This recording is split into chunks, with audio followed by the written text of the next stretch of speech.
Olá, meus amigos, que coisa boa estarmos juntos para estudar a palavra de Deus. O tema de hoje será as ressurreições das Escrituras Sagradas.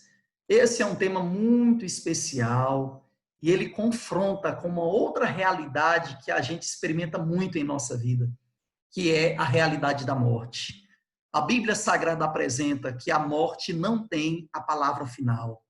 O nosso Deus é o Deus da vida. E ele ressuscitará um dia todos os que estão no pó da terra. A morte nunca fez parte do plano de Deus. Embora a morte tenha um lado positivo, que é cessar a dor e o sofrimento daquele que morre, sabemos que são muitas as dores vivenciadas pelos seus familiares. Deus é vida, e todos que estão no pó da terra um dia voltarão a viver, uns para a vida eterna, enquanto outros para a condenação eterna. Esse estudo visa focar nos seguintes tópicos. Primeiro tópico, ressurreições no Antigo Testamento. Segundo, ressurreições feitas por Jesus. Terceiro, ressurreição de Jesus Cristo. Quarto, ressurreições no período apostólico. E quinto, ressurreições no tempo do fim. Vamos para o primeiro tópico, ressurreições no Antigo Testamento. A primeira ressurreição que queremos falar aqui no Antigo Testamento, embora o registro, as passagens que falam sobre ela estejam no Novo, nós acreditamos que esta ressurreição aconteceu ainda no período do Antigo Testamento. Foi a ressurreição de Moisés, registrada em Judas, capítulo 1, versículo 9, e também em Mateus 17, ali por ocasião da transfiguração. O propósito dessa ressurreição, provar o poder de Jesus em dar vida aos mortos e de salvar o pecador arrependido pelos seus méritos. Em sua sabedoria, o Senhor ocultou o lugar onde sepultou Moisés. Deus o sepultou e Deus o ressuscitou e o levou para o céu. Este procedimento visava prevenir a idolatria. O Lar Adventista, página 477, fala sobre esse assunto. Cristo disse a Satanás que sabia ter Moisés humildemente se arrependido de seu único erro e que mancha nenhuma repousava sobre seu caráter e que seu nome permanecia no livro celestial sem contaminação. Então Cristo ressuscitou o corpo de Moisés. Verdade sobre os Anjos, página 605. Ali, diante da ressurreição de Moisés, pela primeira vez foi exercido o poder de Cristo para quebrar o poder de Satanás e dar vida aos mortos. Ali começou sua obra de tornar vivo o que estivera morto. Assim provou que ele era realmente a ressurreição e a vida, que tinha poder para resgatar aqueles a quem Satanás fizera cativos seus, que embora as pessoas morressem, viveriam outra vez. Esse ato foi uma grande vitória sobre os poderes das trevas. Essa demonstração de poder foi um testemunho incontestável da supremacia do Filho de Deus. Depois de ter sido Moisés ressuscitado, os portais celestes do paraíso se abriram e Jesus entrou com seu cativo. Não mais era Moisés cativo de Satanás. Em consequência de seu pecado, Moisés mereceu a pena da transgressão e se tornou sujeito à morte. Quando foi erguido para a vida, portou seu título com outro nome, o nome de Jesus, seu comandante. Louvado seja Deus por isso. Segundo a ressurreição apresentada no Antigo Testamento, a ressurreição do filho da viúva de Sarepta. O propósito dessa ressurreição, exaltar o Deus de Israel diante do paganismo.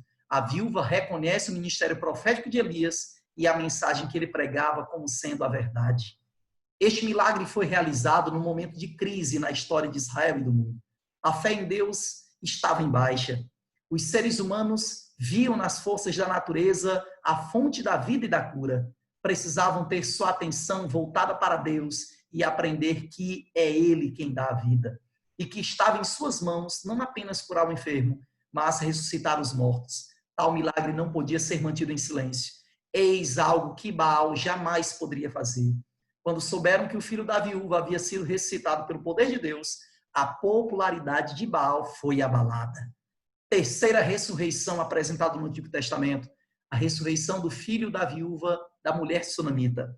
O ato de permitir que Geazi fracassasse foi com o fim de livrar a sunamita e ao povo de Israel em geral da crença supersticiosa de que uma virtude milagrosa residia numa pessoa e numa vara, e que unicamente pela oração e a fé no poder de Deus e para a sua glória se fazia este milagre e todos os milagres. Ou seja, o poder não estava em Eliseu, não estava em Geazi, também não estava na vara, mas estava no poder de Deus. Visava o propósito dessa ressurreição era fortalecer a fé em Deus e no ministério profético de Eliseu. A mulher sunamita se lança aos pés do profeta e prostra-se em terra, agradecendo a Deus. Como Salvador da humanidade, de quem foi um tipo, Eliseu, em seu ministério entre os homens, combinou o trabalho de curar com o de ensinar. Fielmente, incansavelmente, através de seu longo e eficaz labor, Eliseu esforçou-se por nutrir e fazer avançar a importante obra educacional conduzida pelas escolas dos profetas. Na providência de Deus, suas palavras de instrução aos fervorosos grupos de jovens reunidos eram confirmadas por profundas manifestações do Espírito Santo e, às vezes, por outras inconfundíveis evidências de sua autoridade como servo de Jeová. Quarta ressurreição apresentada no Antigo Testamento, a ressurreição do homem que foi encostado nos ossos de Eliseu. Propósito, servir de símbolo da restauração da vida espiritual do povo de Deus. Seu corpo, neste caso o corpo de Eliseu, profetizou quando ele morreu. Assim como em vida ele fez maravilhas, em sua morte seus feitos foram maravilhosos. Repare as grandes lacunas entre os períodos dessas manifestações milagrosas das Escrituras. Como aqui elas parecem surgir em maior número em tempos de fraqueza nacional ou da igreja. Este talvez fosse um símbolo da necessidade de retorno à vida para o povo de Deus. Vamos agora para o segundo tópico, ressurreições feitas por Jesus. O filho da viúva de Naim, propósito, exaltar Jesus como Senhor sobre a morte e demonstrar a semelhança e superioridade de seu ministério quando comparado ao dos grandes profetas do Antigo Testamento, Elias e Eliseu. Não há um prolongado conflito preliminar, nem uma árdua luta. Compare, por exemplo, com o que aconteceu com Elias e Eliseu. Ouvimos simplesmente a palavra de majestade e o jovem está vivo e falando. Razão, Jesus é Deus, nada menos que Deus. Sua vitória sobre a morte é imediata e completa. Segunda ressurreição feita por Jesus. A filha de Jairo, a ressurreição da filha de Jairo. Cristo teve compaixão da família de Jairo e objetivava alcançar seus corações. Foi pedido à família que não contasse a ninguém o que havia ocorrido. Apenas a família de Jairo e 3 discípulos, selecionados por Jesus, viram o milagre. Sim, é verdade que Jesus veio à terra para morrer, mas ele queria morrer na hora predestinada, não antes.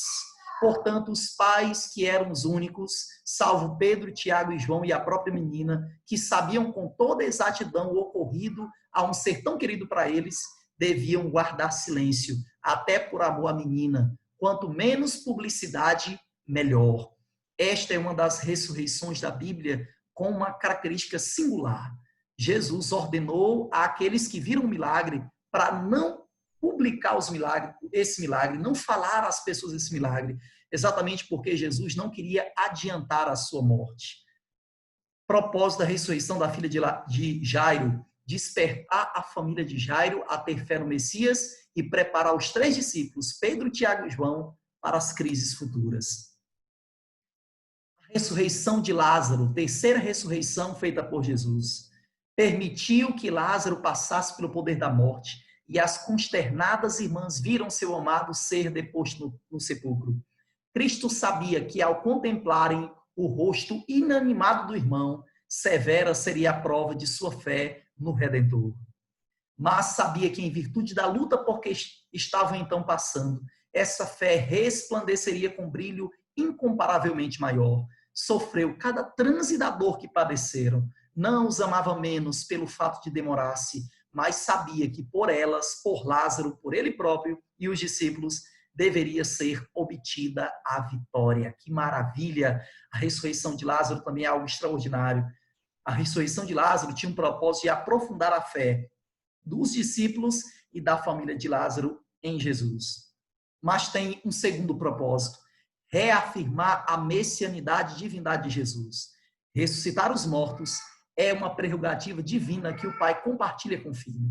E é importante que os presentes compreendam isso. Com uma revelação da glória de Deus de tal magnitude, não é surpreendente que muitos tenham crido em Jesus. Quaisquer que tenham sido as dúvidas que tiveram antes, agora estava claro que ele era o enviado de Deus. Terceiro tópico sobre esse estudo: ressurreição de Jesus Cristo. Sobre a ressurreição de Jesus Cristo, nós percebemos muitas singularidades. Na verdade, a ressurreição de Cristo pode ser chamada de a ressurreição singular. E o primeiro detalhe sobre a singularidade aqui da ressurreição de Cristo é que a divindade triuna, Pai, Filho e Espírito Santo, estavam envolvidos para ressuscitar a carne humana de Jesus. Gálatas 1:1 fala que o Pai estava envolvido. João 10:18 diz que o Filho, a parte divina do Filho, estava envolvida. E Romanos 8:11 diz que o Espírito Santo estava envolvido na ressurreição de Jesus Cristo. Um outro detalhe sobre a ressurreição de Jesus. A ressurreição de Cristo é a base da fé cristã. Nós não servimos um Messias morto, mas vivo. Se Cristo vive, ele age, intercede em nosso favor. Se Cristo ressuscitou, ele ressuscitará todos aqueles que morreram pela fé nele. A terra treme à sua aproximação, diante do anjo poderoso que desceu do céu para ressuscitar Jesus. Fogem as hostes das trevas, e enquanto ele rola a pedra, disse-se que o céu baixara à terra. Os soldados o veem removendo a pedra como se fosse um seixo, e ouvem-no exclamar: Filho de Deus, ressurge, teu Pai te chama. Veem Jesus sair do sepulcro, e ouvem-no proclamar sobre o túmulo aberto: Eu sou a ressurreição e a vida. Ao ressurgir ele em majestade e glória, a hoste angélica se prostra perante o Redentor em adoração, saudando-o com hinos de louvor. Que lindo foi a ressurreição de Jesus, que linda, que maravilha. Propósito da ressurreição de Jesus. Primeiro, Cristo cumpria mais uma parte do plano da salvação. Ao ressuscitar, deveria continuar sua obra agora como intercessor diante do Pai, aplicando os seus méritos para os que aceitam o seu sacrifício. Segundo propósito, garantir a ressurreição dos que nele crer. Todos os outros mortos que ressurgiram dependeram do poder vitorioso e definitivo de Cristo sobre a morte. Eu sou a ressurreição e a vida. Em Cristo a vida original, não emprestada, não derivada. Quem tem o Filho tem a vida. A divindade de Cristo é a certeza de vida eterna para o crente. Quem crê em mim, disse Jesus, ainda que esteja morto, viverá. E todo aquele que vive e crê em mim nunca morrerá. Crês tu nisto? Desejado às nações, página 530. Sobre ainda a ressurreição de Jesus, nós entendemos um detalhe. Mateus 27, 51 a 53, diz que no dia da morte de Jesus aconteceu um terremoto e muitos túmulos se abriram. E por ocasião da ressurreição de Cristo, muitos corpos de santos que morriam, que estavam mortos, ressuscitaram. Qual foi o propósito dessa ressurreição especial aqui dos santos que ressuscitaram por ocasião da ressurreição de Jesus? Servir de símbolo de todos os justos que ressuscitarão para herdar a vida eterna. Durante seu ministério, Jesus ressuscitara mortos. Fizera reviver o filho da viúva de Naim, a filha do principal e Lázaro. Estes não foram revestidos de imortalidade. Ressurgidos, estavam ainda sujeitos à morte. Aqueles, porém, que ressurgiram por ocasião da ressurreição de Cristo, saíram para a vida eterna. Ascenderam com ele como troféus de sua vitória sobre a morte e o sepulcro. Estes, disse Cristo, não mais são cativos de Satanás. Eu os redimi. Trouxe-os da sepultura como as primícias de meu poder, para estarem comigo onde eu estiver, para nunca mais verem a morte nem experimentarem a dor. Interessante, este grupo aqui ressuscitou para a vida eterna. Eles não mais morreram, de acordo com esse livro profético especial. Quarto tópico, ressurreições no período apostólico. A primeira ressurreição que está registrada no livro de Atos, no período apostólico, é a ressurreição de Tabita, ou Dorcas, como conhecida.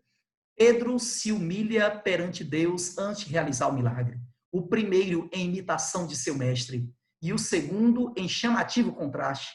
Ajoelhar-se é próprio do servo humilde, mas não do próprio Senhor, de quem nunca se escreveu que se ajoelhasse ao operar um milagre. Interessante esse detalhe. Qual o propósito da ressurreição de Dorcas? Despertar pessoas à fé no Senhor Jesus e possibilitar a continuação do cuidado com as viúvas. João Calvino observa que Deus pôde ter mantido viva a Dorcas para seguir cuidando das viúvas, mas ao levantá-la dentre os mortos, Deus lhe deu duas vidas. Ao mesmo tempo, mostrou às viúvas o poder de seu Filho, que é autor da vida. Segunda ressurreição do período apostólico, ressurreição de Eutico. Propósito dessa ressurreição, reafirmar a presença de Jesus no meio do seu povo. Eutico, cujo nome quer dizer afortunado, provavelmente tinha trabalhado durante o dia e se achava cansado. Quando Paulo fazia seu prolongado discurso, o rapaz já não pôde manter-se acordado. Dominado pelo sono, caiu do terceiro andar e morreu. Ele dá a entender que a morte desse jovem mudou a alegria e a felicidade em tragédia e tristeza. Os membros da igreja o levantaram já morto. Lucas, o médico, estava capacitado para verificar tal diagnóstico. A pregação foi interrompida de forma abrupta. Paulo correu escada abaixo e se inclinou sobre Eutico. Abraçando-o, disse às pessoas que choravam ao seu redor: não fiquem alarmados, ele está vivo. E quando levantou Eutico, ele, Paulo, o fez só graças ao poder que Jesus lhe deu. Com este milagre, Paulo demonstrou a realidade da presença de Jesus no meio do povo de Deus. Lindo esse relato extraordinário. Não pôde haver dúvida alguma que Lucas quis aqui retratar a capacidade de Paulo de ressuscitar os mortos pelo poder de Deus, nós sabemos. O comentário de Paulo de que a sua vida nele estava se refere à condição do rapaz depois de Paulo ter ministrado a vida a ele. Quinto e último tópico sobre esse assunto extraordinário: ressurreições no tempo do fim. Ressurreição parcial dos justos, registrada em Daniel 12, versículo 1 e 2. Lá está registrado que por ocasião do tempo de angústia haverá uma ressurreição de justos para a vida eterna. Quando acontecerá essa ressurreição? Durante o grande terremoto e a chuva de pedras da sétima praga, registrada em Apocalipse 16. Essa ressurreição acontecerá um pouco antes da segunda vinda de Cristo. Quais os justos que ressuscitarão nesse momento? Abrem-se sepulturas, e muitos dos que dormem no pó da terra ressuscitarão, uns para a vida eterna e outros para a vergonha e desprezo eterno. Daniel 12, 2. Todos os que morreram na fé da mensagem do terceiro anjo saem do túmulo glorificados para ouvirem o concerto de paz estabelecido por Deus com os que guardaram a sua lei. Propósito: ouvir o concerto de paz estabelecido com Deus com os que guardam a sua lei. Eu vou voltar só um detalhezinho para a gente entender aqui. Quem serão estes que vão ressuscitar por ocasião desse momento de angústia aqui registrado em Daniel 12, 1 e 2? Todos os que morreram na fé da mensagem do terceiro anjo saem do túmulo. Traduzindo, todos aqueles que morreram de 1844 até esse momento ressuscitarão para a glória de Deus e para ver a aliança que o Senhor fará com seu povo. Que aliança é essa? Agora sim, próximo texto. Aparece então de encontro ao céu uma mão segurando duas tábuas de pedra dobradas uma sobre a outra. A mão abre as tábuas e vê-se os preceitos do decálogo como que traçados com pena de fogo. A voz de Deus é ouvida no céu, declarando o dia e a hora da vinda de Jesus e estabelecendo o concerto eterno com seu povo. Semelhantes a estrondos do mais forte trovão, suas palavras ecoam pela terra inteira. O Israel de Deus fica a ouvir com o olhar fixo no alto. Tem o semblante iluminado com a sua glória, brilhante como o rosto de Moisés quando desceu do Sinai. Os ímpios não podem olhar para eles. E quando se pronuncia a bênção sobre os que honraram a Deus, santificando o seu sábado, há uma grande aclamação de vitória. Ressurreição agora parcial dos ímpios. No mesmo momento em que justos ressuscitarão, no momento da angústia final, ainda não é no momento da volta de Jesus, um pouquinho antes da volta de Cristo, além dos justos que ressuscitarão para ver e fazer uma aliança com Jesus, diante das tábuas dos mandamentos de Deus que aparecerá no céu, haverá também uma ressurreição parcial de ímpios. Quando isso acontecerá? Só recapitulando, durante o grande terremoto e a chuva de pedras da sétima praga. Essa ressurreição acontecerá um pouco antes da segunda vinda de Cristo. Quais os ímpios que ressuscitarão neste momento? Abrem-se as sepulturas. Os que zombaram e escarneceram da agonia de Cristo e os mais acérrimos inimigos de sua verdade e povo ressuscitam para contemplá-lo em sua glória e ver a honra conferida aos fiéis e obedientes. Prestou atenção nesse detalhe? Quem mais vai ressuscitar nesse momento? Os que zombaram e escarneceram da agonia de Cristo e os mais acérrimos inimigos de sua verdade e povo. Isso aqui tem tudo a ver com Apocalipse 1, versículo 7, que diz que aqueles que transpassaram Jesus verão ele aparecendo nas nuvens dos céus. Propósito da ressurreição parcial dos ímpios. Cumprimento da profecia de Cristo, de que eles veriam Jesus nas nuvens dos céus. Segundo propósito, contemplar a honra que será conferida aos fiéis e obedientes. E diante da manifestação da glória da segunda vinda de Cristo, todos esses ímpios morrerão. Ressurreição geral dos justos agora. Qual o propósito dessa ressurreição? Conceder a vida eterna a todos os que morreram em Cristo. Vamos ver alguns detalhes sobre a ressurreição geral dos justos. Por entre as vacilações da terra, o clarão do relâmpago e o ribombar do trovão, a voz do Filho de Deus chama os santos que dormem. Ele olha para a sepultura dos justos e, levantando as mãos para o céu, brada: despertai, despertai, despertai, vós que dormis no pó e surgi. Por todo o comprimento e largura da terra, os mortos ouvirão aquela voz. E os que ouvirem, viverão. E a terra inteira ressoará com o passar do exército extraordinariamente grande de toda nação, tribo, língua e povo. Ele mudará nosso corpo vil, modelando-o conforme seu corpo glorioso. As formas mortais, corruptíveis, destituídas de garbo, poluídas pelo pecado, tornam-se perfeitas, belas e imortais. Todos os defeitos e deformidades são deixadas no túmulo. Olha como é lindo isso aqui. Agora, restabelecidos à árvore da vida, no Éden há tanto tempo perdido, os remidos crescerão até a estatura completa da raça em sua glória primitiva. Os últimos traços da maldição do pecado serão removidos e os fiéis de Cristo aparecerão na beleza do Senhor nosso Deus, refletindo no espírito, alma e corpo a imagem perfeita de seu Senhor. Percebeu o detalhe aqui? Quando todos os justos ressuscitarem por ocasião da volta de Jesus, Jesus nessa hora já estará sobre as nuvens dos céus, todos eles ressuscitarão e ressuscitarão incorruptíveis, imortais. Agora tem um detalhe do corpo deles que vai ser restaurado só quando eles passarem a comer da árvore da vida. Que detalhe é esse? A estatura dos salvos será restaurada quando eles passarem a comer da árvore da vida. Propósito da ressurreição geral dos justos. Nós já estudamos sobre a questão dos justos, né? Então vamos agora para os ímpios. Ressurreição geral dos ímpios agora. Propósito da ressurreição geral dos ímpios: possibilitar aos maus um reconhecimento da justiça de Deus diante da coroação final do Filho de Deus. Interessante. Esse detalhezinho aqui. Jesus Cristo será um dia coroado. Você me pergunta, pastor, Jesus, quando ele vir sobre as nuvens dos céus, ele não virá com uma coroa? Jesus, antes da segunda vinda dele, ele não pode ter colocado essa coroa sobre a sua cabeça? Sim, com certeza. Só que a cerimônia da coroação será depois dos 1000 anos. Jesus volta, passam-se os 1000 anos. No término dos 1000 anos, todos os ímpios ressuscitarão para ver esta cena. Neste momento, a cidade santa já terá descido do céu, todos os justos dentro da cidade e Jesus em cima de um trono branco, de acordo com Apocalipse capítulo 20, versículo 11. É este o momento em que Jesus Cristo será coroado. Vamos ver o texto agora que fala sobre isso. Na morte, não experimentaram mudança alguma, falando aqui sobre os ímpios. Ao subirem da sepultura, retomam o fio de seus pensamentos exatamente onde ele cessou. São movidos pelo mesmo desejo de vencer que os governava quando tombaram. Na presença dos habitantes da terra e do céu, reunidos, é efetuada a coroação final do Filho de Deus.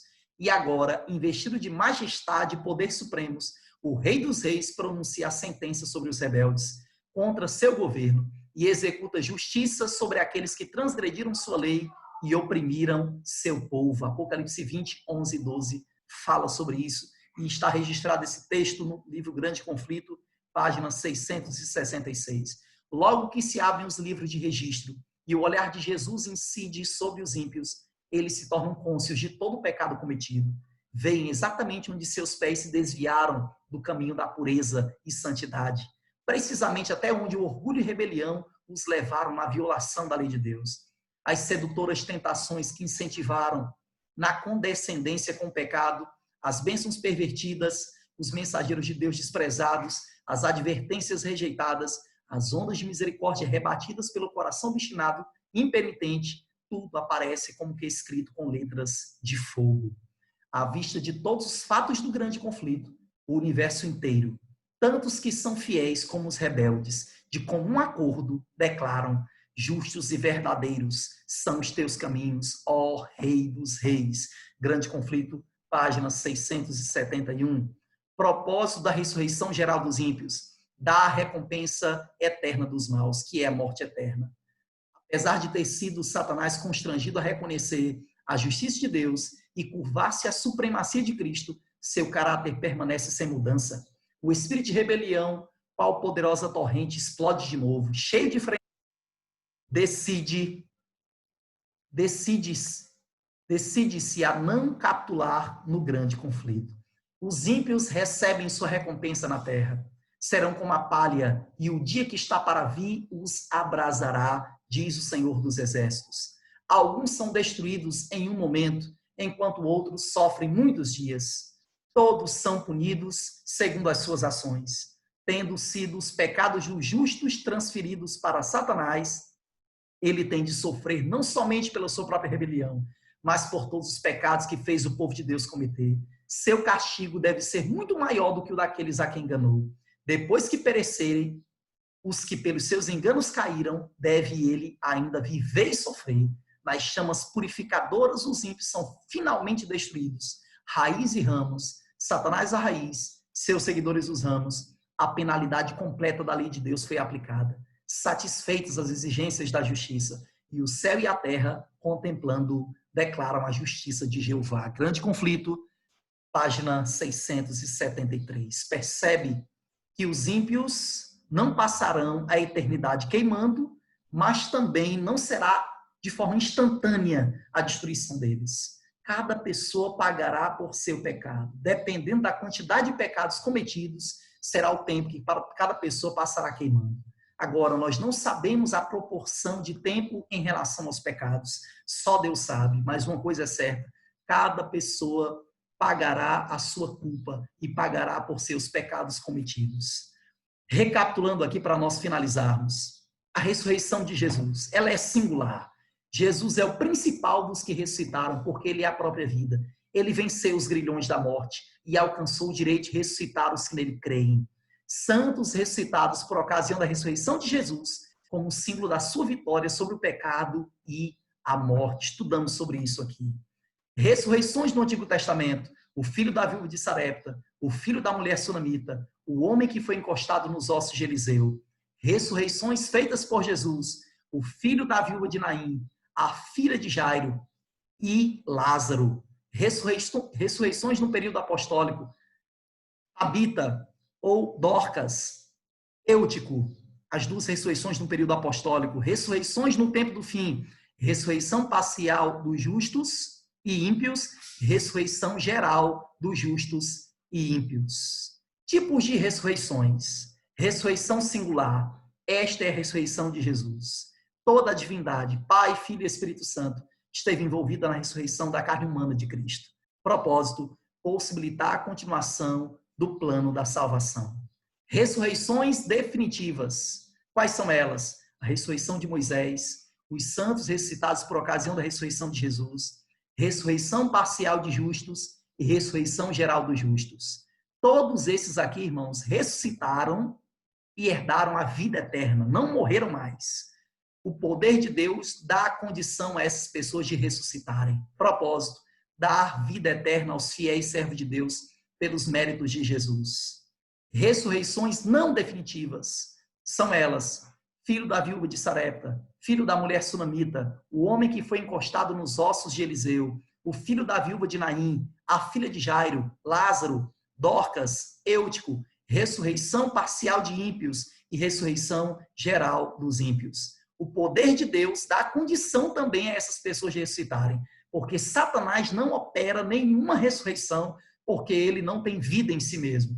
Propósito das ressurreições não definitivas. Nos primeiros casos, as ressurreições evidenciaram o poder e a graça de Deus em conceder mais anos de vida e ministério a essas pessoas. Já nos últimos dois casos, ressurreição parcial e geral dos ímpios, Deus os ressuscita para que antes da destruição eterna, os ímpios reconheçam a justiça de Deus.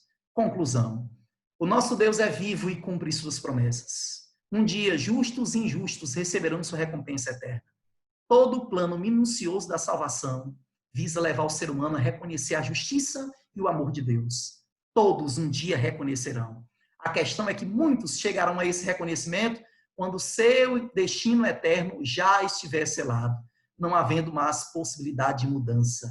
Este caso aqui é o caso dos ímpios, junto com Satanás, que embora vão reconhecer a justiça de Deus, já não haverá mais oportunidade de mudança e de salvação para eles. Apelo a cada um de nós. Por que não permitir agora, enquanto temos estendido a oportunidade à salvação, e se render completamente ao grande Deus e Salvador Jesus Cristo? Faça isso hoje e experimentará vida abundante no presente e no futuro, a vida eterna. Que Deus em Cristo Jesus te abençoe. Que esse estudo maravilhoso te motive e me motive mais ainda a estar perto desse Deus maravilhoso, reconhecendo a sua justiça, a sua graça e a sua misericórdia, enquanto temos tempo, entregar a nossa vida completamente em suas mãos. Deus em Cristo Jesus te abençoe.